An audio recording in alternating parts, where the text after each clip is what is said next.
Hey, welcome everybody. I want to welcome you all to another episode of the Counterpoints Podcast. I am one of your co-hosts, Everett Stevenson, joined by my other co-host.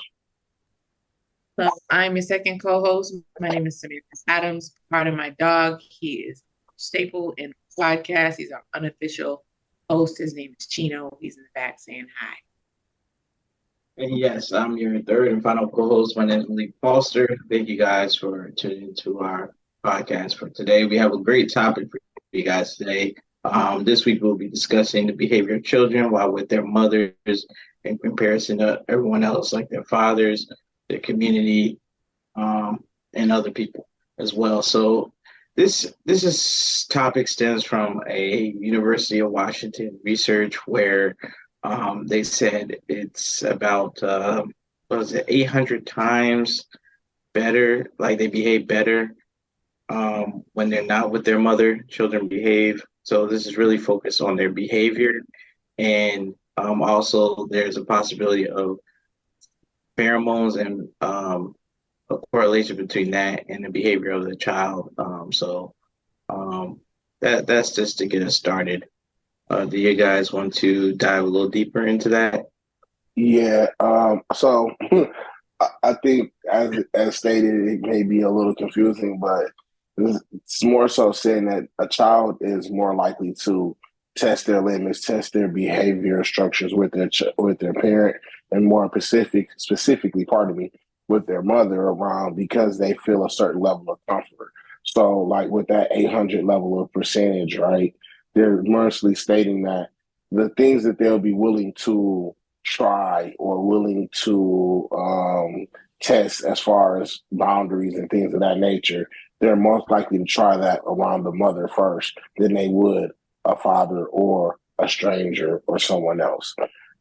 So I think that was kind of like what the gist of that article was about. And I definitely think that it just kind of goes towards that maternal nature, right? That I think, we think of when we think of a mother, you know what I mean? They're going to always kind of be there to kind of be that guide for you as to how you interact with the world and what's acceptable, what's not, you know what I'm saying? And that's one of the things that I think you get from, of course, both parents, but I can see a child kind of learning to develop those limits, you know what I'm saying? You're more likely to, I believe, you know, say whine or cry to your mom than you would to your dad. So I think that's kind of like what some of that deals with. And I think the pheromone statement within it definitely makes it true because again, something that you can maybe smell and it feels like a safe place.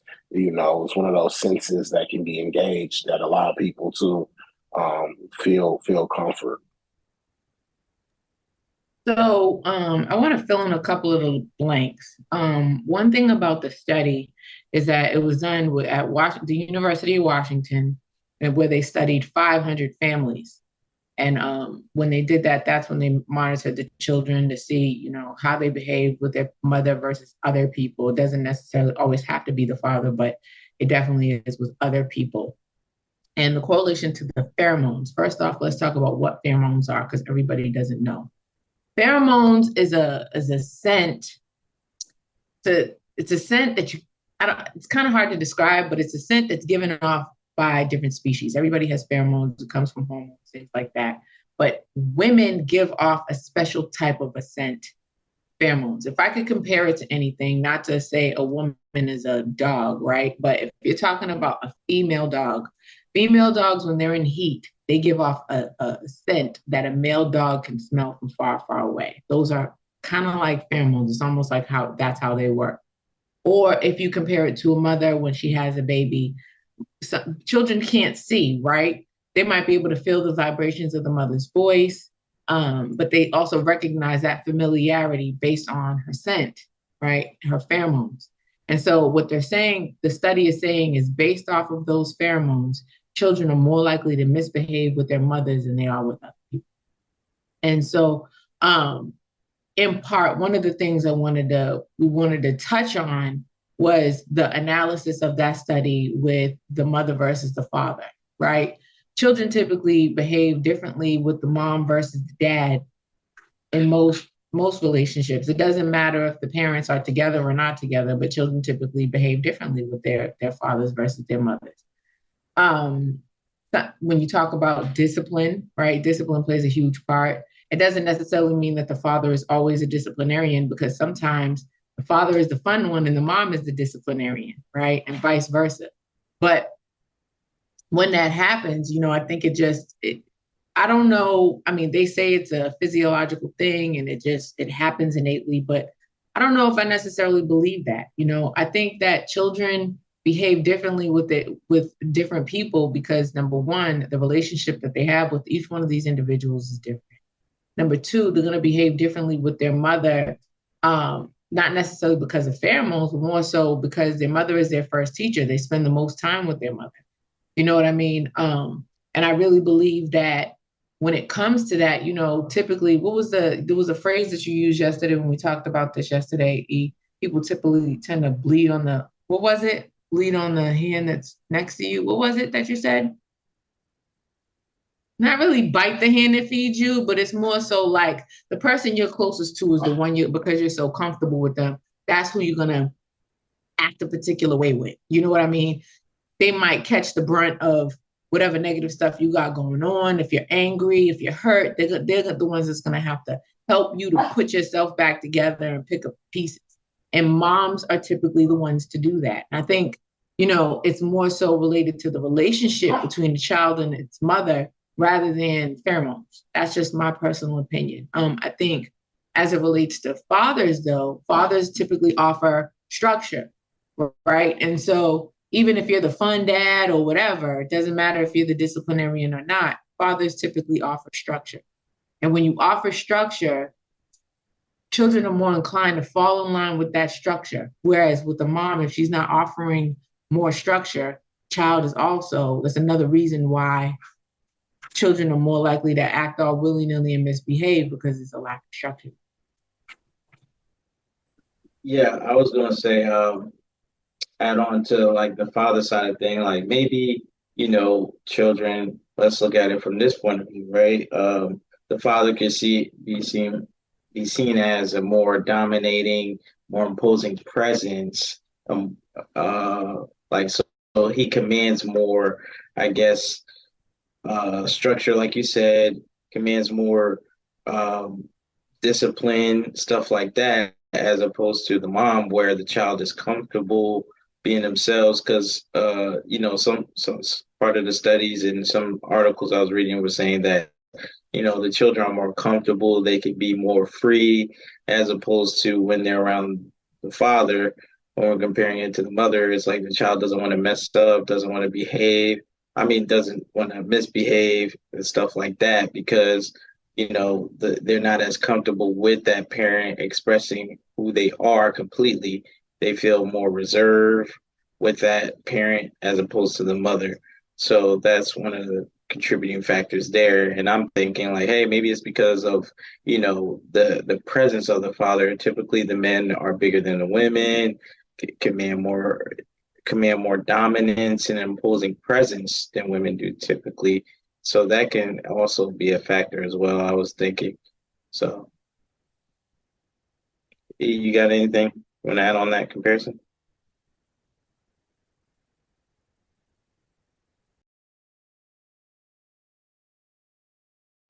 You're on mute, E.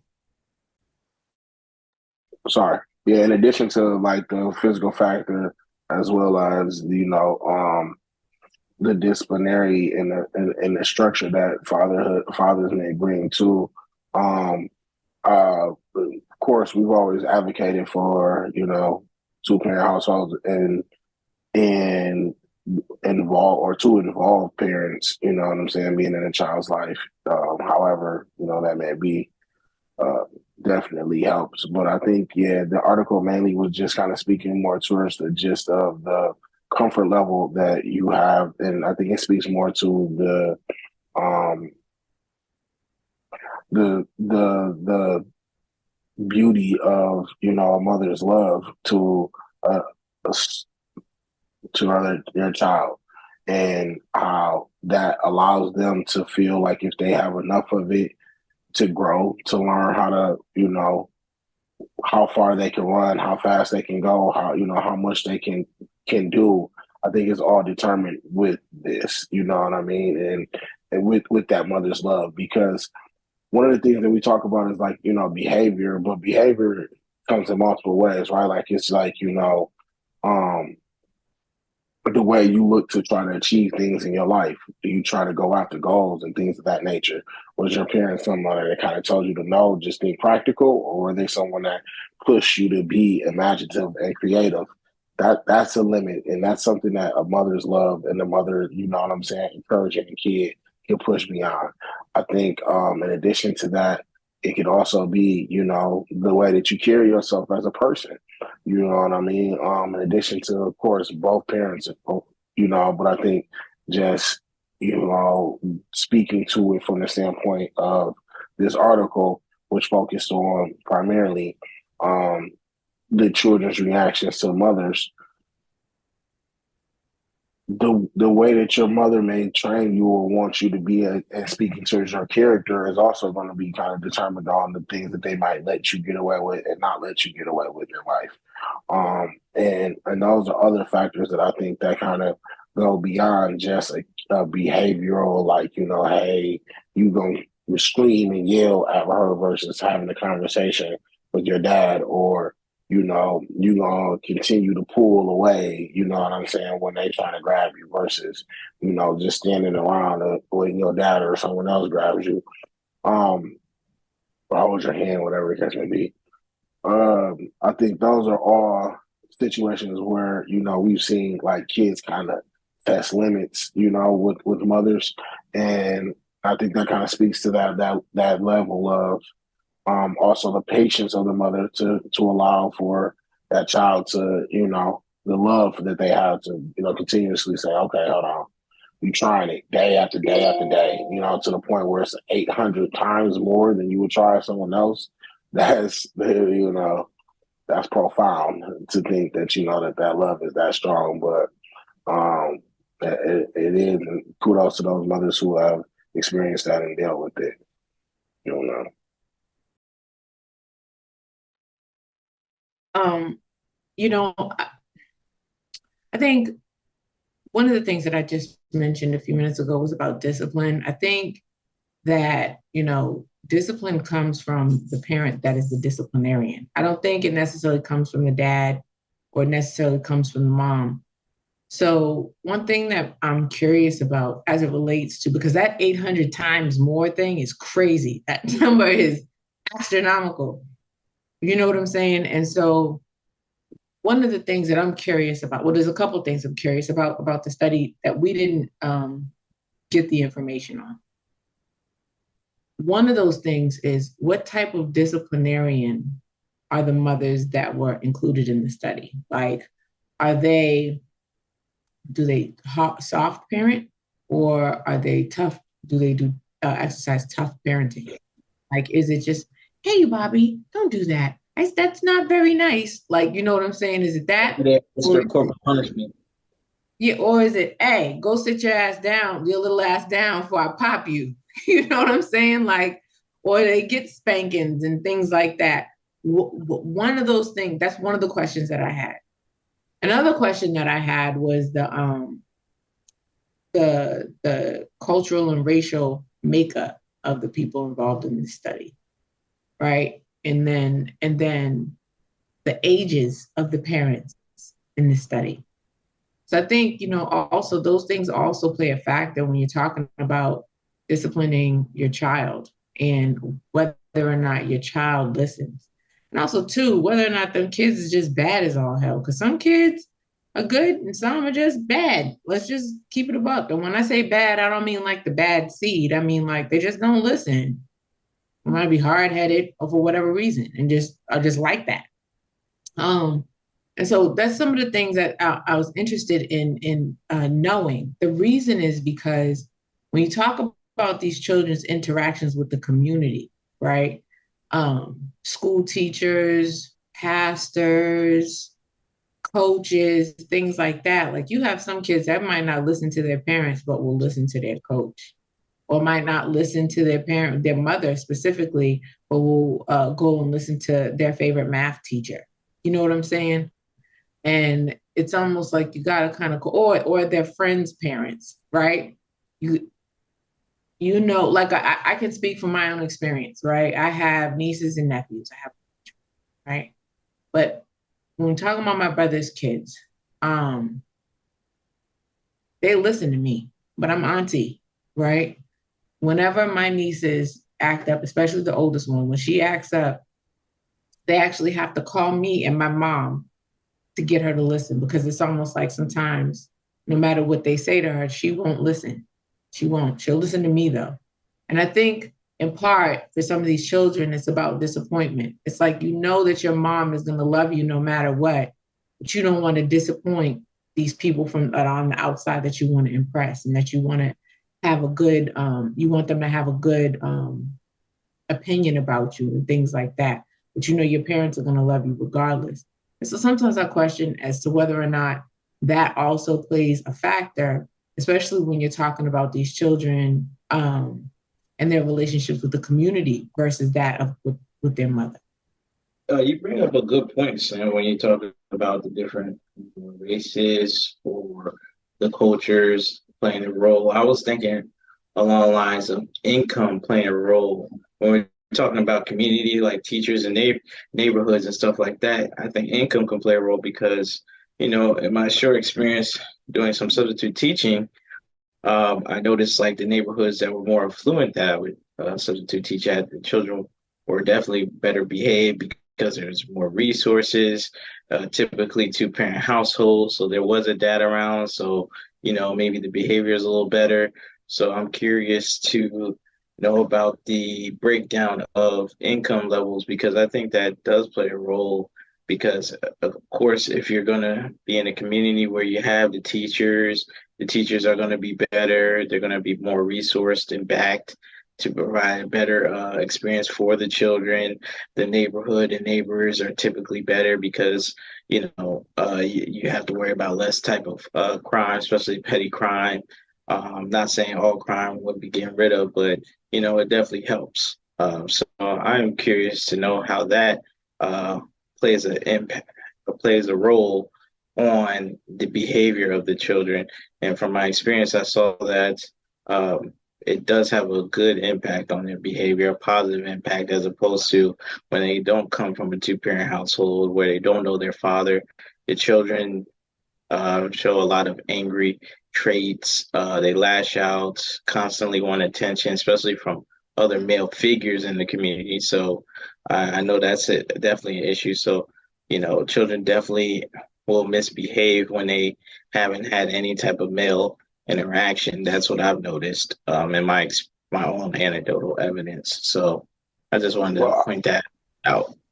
yeah, I'll add that I don't necessarily think that it has to just be male attention too, because, unfortunately, like we said, sometimes everybody's parents aren't as loving. So, like to the point, that 800% is if you got a parent that's going to give you the leeway to get to 800%.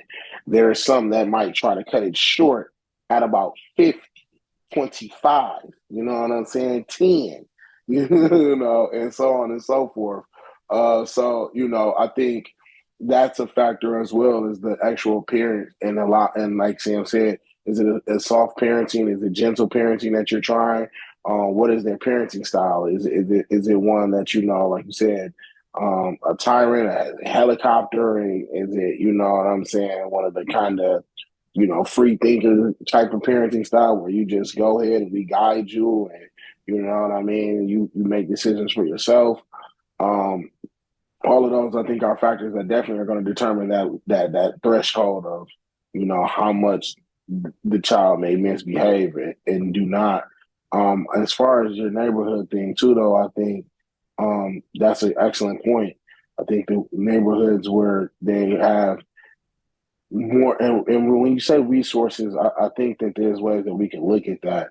If they're tapped into the right type of certain things in the community, then they may be able to find those resources, such as like if there's a local recreation center or something like that, that they may have that they're doing, like a little league or something like that, or some type of team sport that they may get into. Maybe it's a local library that they may have to go to, and they have workshops and things of that nature that kids can kind of get involved in. Um, Taking advantage of resources that are based in your community, you'll be able to find, I believe, a good amount of individuals who could be those sources of inspiration to try to show kids the right way to move sometimes in life. But I think at the end of the day, the best teachings come from home. And so when you at the house, that's when most of the lessons are going to be learned. They're not going to be necessarily learned always in the street as a kid is developing. Once you get in as an adult, you figure things out on your own. You go your own path.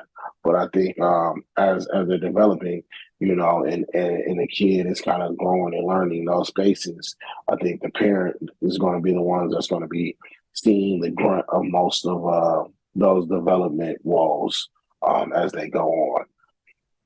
But to the point too, I think, Sam, man, we talked about discipline, but I always think sometimes we talk about it from the standpoint of like um, for behavior purposes. But I also think that, like she mentioned earlier, for the purposes of structure and showing how to commit to something and doing things like that. And that's something that we definitely think that both mom and dad can show a child. You know what I'm saying? It's typically a tribute to the father, but again, depending on that type of parenting style, if that's discipline is something that they're starting on and they're focused on, that was definitely showing a child's behavior. So those are a few things that I just kind of wanted to say that I think all contribute to that number that came up in this topic. But ultimately, I think that, it's a great thing that we know that we are innately born with this trait that allows us to know when we're in a safe space, whether it's like you said, when you can't, your eyes wasn't all the way developed, you can just smell and know that you were around your mom and that it was okay, or that things was going to be okay. Or as you get older and you know what I'm saying, you develop, you just knowing that, hey, you have that person that's in your corner, hopefully, because everyone doesn't. But for those who have been fortunate enough to have good parenting, and in particular, a good mother who allowed them to, feel all of the things that this article talked about. It definitely is a blessing, and hopefully, we'll don't continues to run their parents up to an 800, or their mother in particular up to an 800% try level. Like that's ridiculous, but yeah. I'll tell you one thing. I wasn't making it to 800 in nobody's house. Nobody's house. Not my mom's, not my dad's, not none of my aunties, none of my uncles, certainly not my grandmother's. I might have made it to 2 at my grandmother's house. That was it. They was not having it. And so shout out to the kids that make it up to 800. I don't know how y'all do it. Y'all blessed and highly favored. It was not happening. Write an ebook. Teach a master right. class. Right. How to hit that 800 level in misbehaving with your mama. It wasn't happening in my yeah, so I mean, I think that, my final thoughts are this. I think that a lot of things play factors when you're talking about the type of parent you are, right? It's not necessarily the scent of the pheromones of a mother, right? Pheromones, I get it, right? A child can know that that's their mother because of the mother's scent, but everybody has their own individual scent, right? Pheromones can attract men to women, right? Things like that. And so I get the fact that they say, oh yeah, they know it's their mom, but I don't know if that necessarily means that because it's their mom, they know they can act up. I think that sounds kind of crazy. But it is what it is. They're the professionals. They did the study. I don't know all the ins and outs of the study because with the article that we read, it didn't provide a lot. It didn't provide the socioeconomic status. It didn't provide what culture these people came from. It didn't provide, the type of parenting style. It didn't provide a lot of different things. And so with that, you know what I mean? I think those factors are incredibly important. And And I think that they matter. Shout out to you if you got that much patience to let a kid take you to 800. Um, I don't know how you do it. But I do think that children should certainly do better in listening to their mom. Um, and at the end of the day, it's not a situation where it's like a problem that needs to be solved. It just kind of is what it is. And I think just having a better understanding about, certain aspects of the background, like we were talking about, also to the thing that Malik said, what's the financial background? Does that have anything to do with it? What kind of relationship do these kids have with their mom?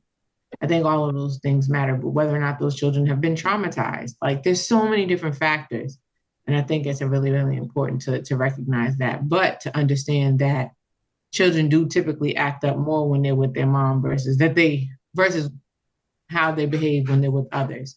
I do think that it's important to see that, because then we can understand, like, little Timmy never does that at home. Yes, little Timmy does. You just don't want to see it. You know what I'm saying?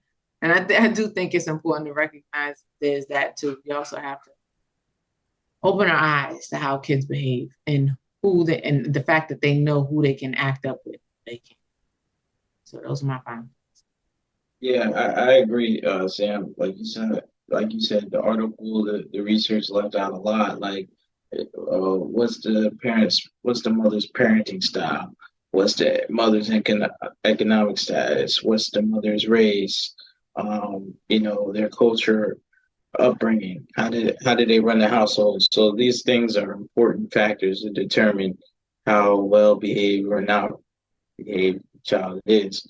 Also, is the father in the home? Are they married? Is this married couples or single couples, single mothers, or are they married mothers? Excuse me.